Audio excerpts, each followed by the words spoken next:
আমার মতো আপনাদের মনেও এই প্রশ্ন জাগে কিনা যে শেখ হাসিনা সরকার যদি ভারতপন্থী সরকার হয়ে থাকে তাহলে ইউনূস সরকার কি তাহলে পাকিস্তানপন্থী সরকার? বাংলাদেশের সঙ্গে পাকিস্তানের সম্পর্কে যে একটা জট তৈরি হয়েছিল, আপনাদের মনে থাকবে 2013 সালে সে জট লাগে যখন কাদের মোল্লার বিচার শুরু হয়, যুদ্ধাপরাধের বিচার শুরু হয়। পাকিস্তান সংসদে তার জন্য একটি নিন্দা প্রস্তাব আনা হয় এবং বাংলাদেশের পক্ষ থেকে তখন সেই ঘটনায় আপত্তি জানানো হয়। এরপরেও সালাউদ্দিন কাদের চৌধুরী সহ যুদ্ধাপরাধে মৃত্যুদণ্ডপ্রাপ্ত কয়েকজনের মৃত্যুদণ্ডের সময়েই পাকিস্তানের তরফে নিন্দা জানানো হয়েছে, উদ্বেগ জানানো হয়েছে এবং তার ফলে বাংলাদেশের সঙ্গে হাসিনা সরকারের সঙ্গে পাকিস্তানের সম্পর্ক একেবারেই কূটনৈতিক পর্যায়ে একেবারেই বন্ধ হয়ে যায়, দুই দেশের যোগাযোগ একেবারেই বন্ধ হয়ে যায় এবং সম্পর্কটা একেবারে শীতল রূপ নেয়। তো হঠাৎ আগস্টের পর সম্পর্ক ভীষণ উষ্ণ হয়ে উঠেছে।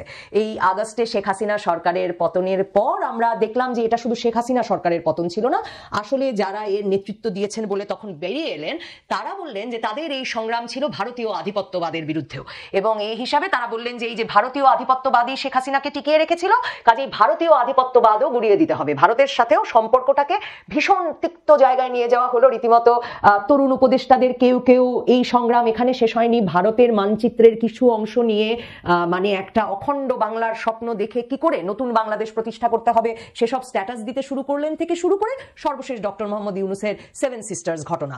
মানে বাংলাদেশ জুড়ে ভারত বিরোধিতা, ভারতের সঙ্গে রেশারেশির সম্পর্কটাকে একটা অন্য মাত্রায় নিয়ে যাওয়া হলো। আর পাকিস্তানের সাথে সম্পর্কের জট যেমাত্র হাসিনা পড়লেন আর ইউনূস এলেন, সম্পর্কের জট একেবারে খুলে গেল এবং আমরা দেখলাম সেপ্টেম্বরেই পাকিস্তানের প্রধানমন্ত্রী শেহবাজ শরীফের সঙ্গে জাতিসংঘের সাইড লাইনে ডক্টর মোহাম্মদ ইউনূসের বৈঠক হলো। নভেম্বর থেকে পাকিস্তান থেকে কন্টেইনারবাহী জাহাজ আসতে থাকলো, দুদেশের মধ্যকার ভিসা সমস্যার একেবারে সমাধান হয়ে গেল। বাংলাদেশ থেকেও পাকিস্তানে টুরিস্টরা যেতে শুরু করলেন আর পাকিস্তান থেকে যারা এতদিন ভিসা না পেয়ে আসতে পারছিলেন না তারা ভিসা পাওয়া শুরু করলেন। আমি জানি না আমার মতো আপনাদের মনেও এই প্রশ্ন জাগে কিনা যে শেখ হাসিনা সরকার যদি ভারতপন্থী সরকার হয়ে থাকে তাহলে ইউনূস সরকার কি তাহলে পাকিস্তানপন্থী সরকার? ভারত আর পাকিস্তান দুদেশের সঙ্গেই কি সুসম্পর্ক রাখা কিছুতেই সম্ভব না।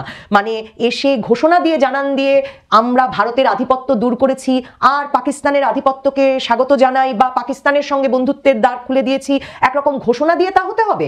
মানে পাকিস্তানের সঙ্গে সম্পর্কে কি মধু আছে? ভারতের সংবাদপত্রগুলো আগস্টে বলছিল যে পাকিস্তানের গোয়েন্দা সংস্থা আগস্টে শেখ হাসিনা সরকারের পতনের পরেই নাকি পাকিস্তানের গোয়েন্দা সংস্থা আইএসআই এর তরফ থেকে কর্মকর্তারা এসে বাংলাদেশ সফর করে গেছে। ভারতের সংবাদ মাধ্যম এমন কথাও লিখছিল যে এমনকি আইএসআই তাদের একটা কার্যালয় স্থাপন করবার কাজ শুরু করেছে ঢাকার বুকে। বাংলাদেশের অন্তর্বর্তীকালীন সরকারের প্রেস উইং এর পক্ষ থেকে অবশ্যই সেই ঘটনাকে ভিত্তিহীন বলা হয়েছে এবং এই খবরকে ভিত্তিহীন বলে তারা বিবৃতি দিয়েছে। বিবিসির সংবাদদাতা ইথিরাজান আনবার হাসান তিনি ভারতের কেন এই উদ্বেগ তা নিয়ে লিখতে গিয়ে লিখছেন যে ভারত উদ্বিগ্ন কারণ বাংলাদেশে এর আগে আইএসআই এবং বাংলাদেশ সেনাবাহিনীর একটি অংশ মিলে ভারতের উত্তর পূর্বাঞ্চলের বিচ্ছিন্নতাবাদী গোষ্ঠীকে বাংলাদেশের ভূমি ব্যবহার করে সামরিক প্রশিক্ষণ দিত এবং সেসব সামরিক ঘাঁটি পরে শেখ হাসিনা সরকার এসে ভেঙে দিয়েছে। সে ঘটনার তথ্য প্রমাণ ভারতের কাছে আছে এবং ইথিরাজান আনবার হাসান তাই বলছেন যে এখন আইএসআই বাংলাদেশে কিভাবে কাজ করবে সেটা বিবিসি পাকিস্তান সেনাবাহিনীর সঙ্গে যোগাযোগ করেছিল, তবে পাকিস্তান সেনাবাহিনী তার কোনো উত্তর দেয়নি। এই আইএসআই এর সঙ্গে সম্পর্ক বৃদ্ধি বা সম্পর্ক খুব উষ্ণ হয়ে উঠছে তা নিয়েও কি খুব ইতিবাচক ভাবে দেখবার সুযোগ আছে?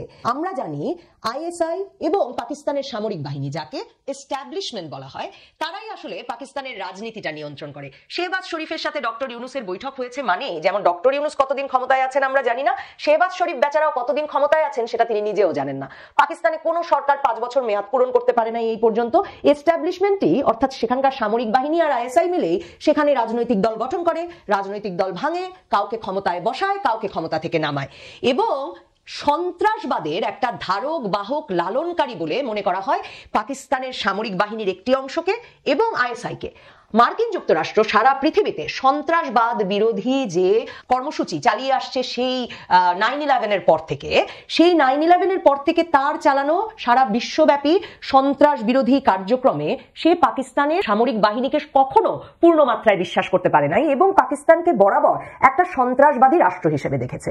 তাহলে পাকিস্তানের সাথে খুব ঘনিষ্ঠ সম্পর্ক হয়ে উঠছে বাংলাদেশের এমন একটা সময়ে যখন নিউ ইয়র্ক টাইমস লিখছে যে বাংলাদেশ চরমপন্থার দিকে ঝুঁকছে এবং বিশ্বের বিভিন্ন দেশ বাংলাদেশকে ভিসা দিতে দোনমনো করছে, বাংলাদেশি পাসপোর্টধারীদেরকে ভিসা দিতে দোনমনো করছে, কারণ তারা আন্তর্জাতিক মিডিয়ায় খবর পাচ্ছে যে বাংলাদেশের তরুণেরা চরমপন্থার দিকে ঝুঁকছে, তাহলে এটা নিয়ে কি খুব ইতিবাচকভাবে দেখবার বা আনন্দিত হয়ে উঠবার সুযোগ আছে? পাকিস্তানের সঙ্গে আমাদের বাণিজ্য বৃদ্ধি পাবে, বাণিজ্যের একটা দুয়ার খুলে যাবে, সেটাতে খুব আশাবাদী হওয়ার হয়তো সুযোগ আছে যে আরেকটা চ্যানেল খুললো। আর কেনই বা দক্ষিণ এশিয়ার এই অঞ্চলের একটা দেশের সাথে আমাদের খারাপ সম্পর্ক রাখতেই বা কেন হবে? কাজেই সম্পর্কের দুয়ার খুললো, তাকে তো ইতিবাচকভাবে দেখতেই হবে।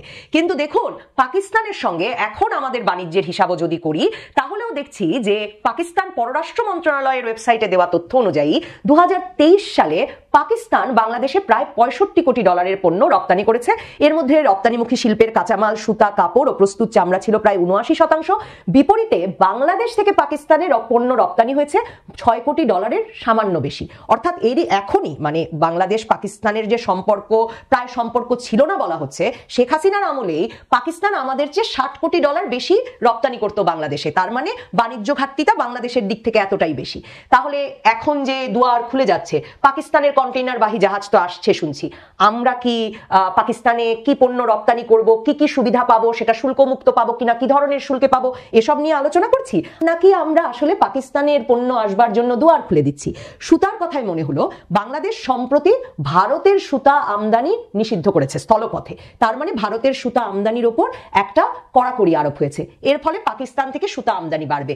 এর ফলে কি বাংলাদেশের গার্মেন্টস খাতে, টেক্সটাইল খাতে এই সুতা যে ব্যবহৃত হতো, তাকে বাংলাদেশ কম দরে পাবে? আগস্ট থেকে ভারত বিরোধিতার জেরে চাল, পেঁয়াজের মতো নিত্য পণ্য যেগুলো বাংলাদেশ ভারত থেকে আমদানি করছিল কম সময়ে এবং কম মূল্যে, সেগুলোর অনেক কিছু আমরা দেখলাম পাকিস্তান থেকে আমদানির চেষ্টা হচ্ছে, যাতে সময় এবং মূল্যে কোনোটিতেই বাংলাদেশ জয়লাভ করছে না। তো আমার এই ভারত পাকিস্তানের মধ্যে বাংলাদেশ ভারত ছেড়ে দিয়ে পাকিস্তানের দিকে ঝুঁকে গেল, আমার তাতে কি লাভ হলো? কারণ আমার করের পয়সায়, আমার পাঠানো ডলারে বাংলাদেশ এখন তার মানে বেশি দামে আরেক প্রতিবেশী দেশের কাছ থেকে যে পণ্য কিনছে, সেটা আবার আমি স্থানীয় বাজারে আরো বেশি মূল্য দিয়ে কিনছি। তো তাহলে আমার টাকা পয়সার উপর ভিত্তি করে, আমাকে কোনো কিছু জিজ্ঞেস না করে বাংলাদেশ হঠাৎ করে পাকিস্তানের দিকে ঝুঁকে যেয়ে আমার ঠিক কি লাভ হলো, সেই উত্তর না জানতে পারলে আমার মনে বারবার আসে পাকিস্তানে আসলে কি মধু আছে, আর কোন মধু খেয়ে আসলে আগস্টের পর থেকেই বাংলাদেশের বর্তমান সরকার এতটা পাকিস্তানমুখী হয়ে পড়লো।